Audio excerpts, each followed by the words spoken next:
What's going on, guys? Welcome back here to the GSMC Chip Shot Football Podcast, brought to you by the GSMC Sports Network. I'm your host, Manny Maradiege, live today on July the 10th.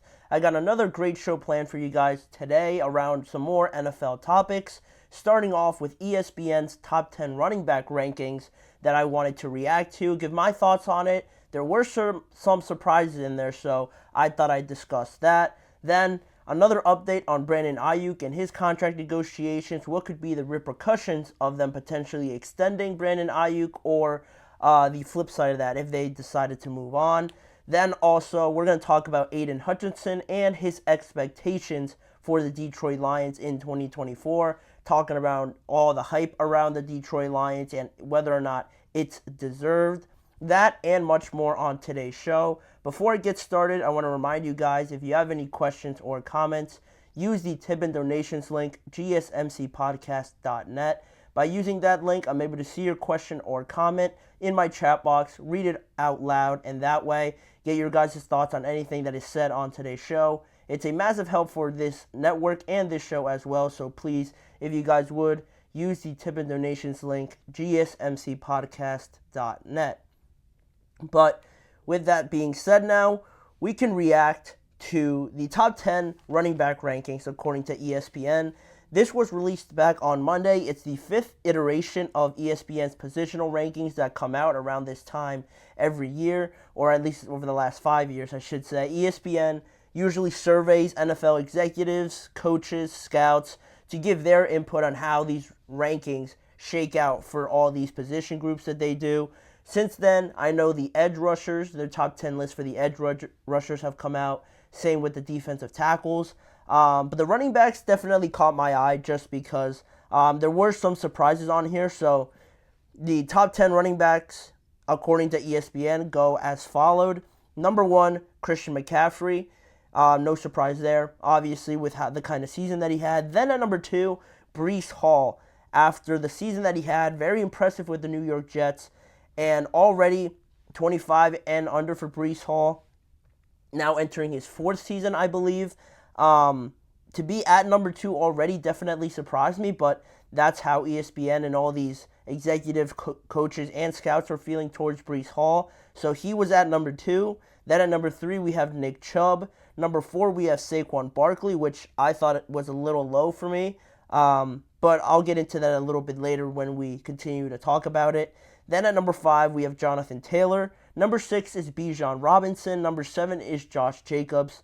Number 8 is Jahmyr Gibbs, who I didn't expect to see really any rookies on here, but Jahmyr Gibbs was on the Lions, was a better player, and became a more prominent contributor to the Lions' success as the year went on. But at number 8, if he had to be on here, that's a good spot for him, but that still caught my eye a little bit. Then at number 9, we have Derrick Henry. And number 10 is Travis Etienne. Some honorable mentions as well I thought I would mention here were DeAndre Swift, Joe Mixon, Alvin Kamara, James Cook, Isaiah Pacheco, Kenneth Walker, and Aaron Jones. And with these running back rankings, also, when you read the article, you have the rankings on there. You also have the highest ranking for some of the votes that they got. So some coaches, executives, or scouts would have had him at this position as their highest ranking. And I thought some of these were pretty interesting because Bijan's highest ranking was number 1 at some point by somebody who voted him number 1. Then Jonathan Taylor was at number 2 as his highest ranking. And the last one, Jahmyr Gibbs, got a vote as his highest ranking to be the number 3 running back in the NFL. Those 3 really just caught my eye, really, because Bijan, coming off of a rookie year. Jahmyr Gibbs, same thing. Jonathan Taylor has had a very good career so far. Last year, he was dealing with injuries, so to have his highest ranking be at number 2 puzzled me a little bit, but I can understand it a little bit as well. But back on, I guess the biggest surprise for me was Breece Hall, going back to him.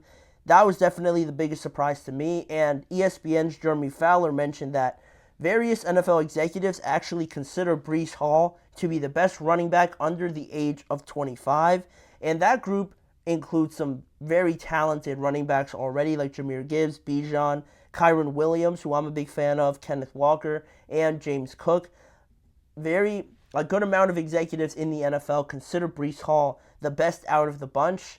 And just on that point, it's hard to argue with that.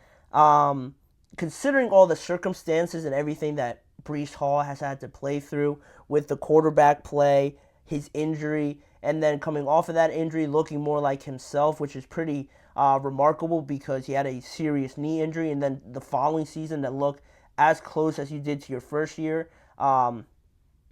It's very, very impressive. But for right now, Breece Hall, at a very young age still, now heading into this third or fourth year, I want to say, for him, the expectations this year are a lot more, not just for him, but for the entire Jets team, obviously, with Aaron Rodgers hopefully being healthy the majority of the time and getting better all over their team, all over the roster as well. Breece Hall is considered to be one of the main pieces of this entire thing, at least on the offensive side of the ball. And if you just look at last year to sort of give you an advanced look at what this running game could look like with Breece Hall, last year in 2023, obviously carrying this Jets team on his back pretty much after Aaron Rodgers went down. The passing game really wasn't anything close to what it could have been, so Breece Hall played a major role in just keeping the Jets relevant in a lot of these games.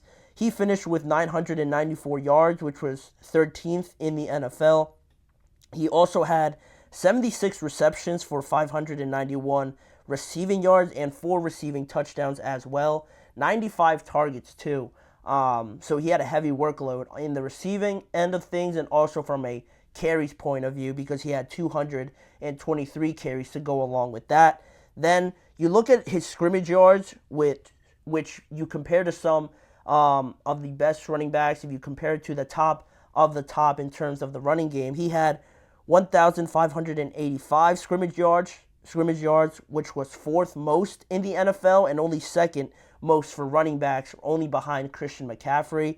And you take all of those into consideration, all that information I just threw at you guys, and you remember that most of the time the Jets were playing from behind, and with the running game, that doesn't really mix. Obviously, when you want to run the ball a lot more throughout the duration of the game, it really helps and it really continues to excel at that point if you're up in games. You know, you control the pace of the game, you're running it through all 4 quarters, but instead you're going down maybe 1 or 2 scores, and now you're forced to pass the ball a lot more.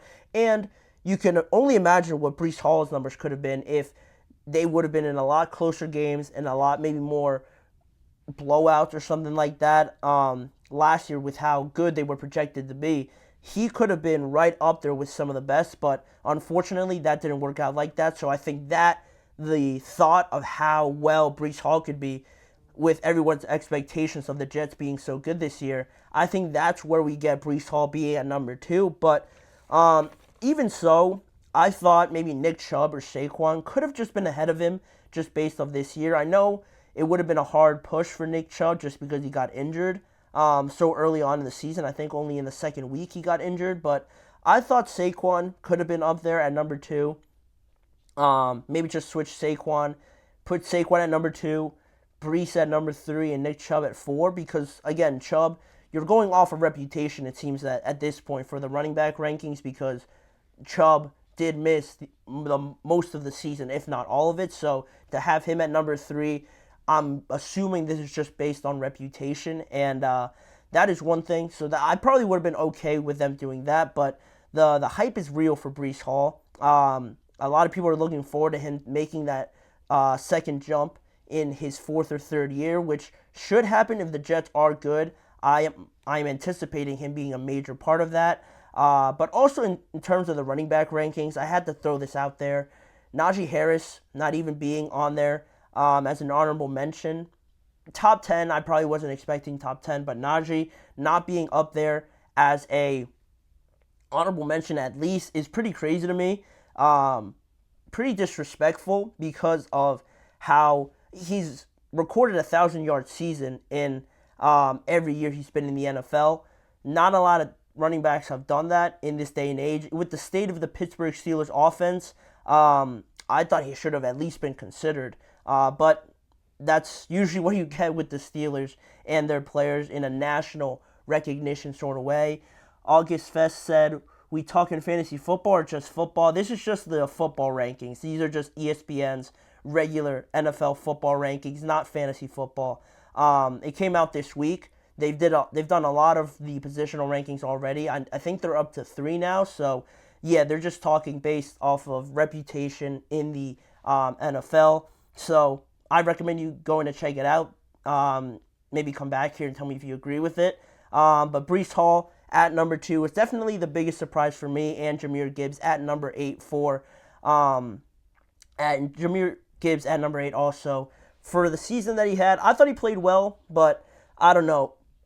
Having a rookie in the top 10 already, maybe because the value on running backs isn't that great. I can understand it. Everyone's looking for the next best one, but I'd like to give some respect to the older running backs. I think there is some value there, but that's just me. That is the overall thoughts on the ESPN top 10 running back rankings. Let me know what you guys think of it. Go and check them out. Let me know what your guys' thoughts. Something I missed or something you don't agree on. Please let me know in the comments section of this video. But that'll wrap it up for that segment. We're going to move on to the first break of the show, and when we return, we're going to talk some more about Brandon Aiyuk and considering extending him and potentially losing out on some other players that could be in line for some contract extensions, or do you finally come to terms with moving on from Brandon Aiyuk, and are you content with the offense that you have after you've moved on from him? That is coming up after the first break. You're listening to the GSMC Chip Shot Football Podcast.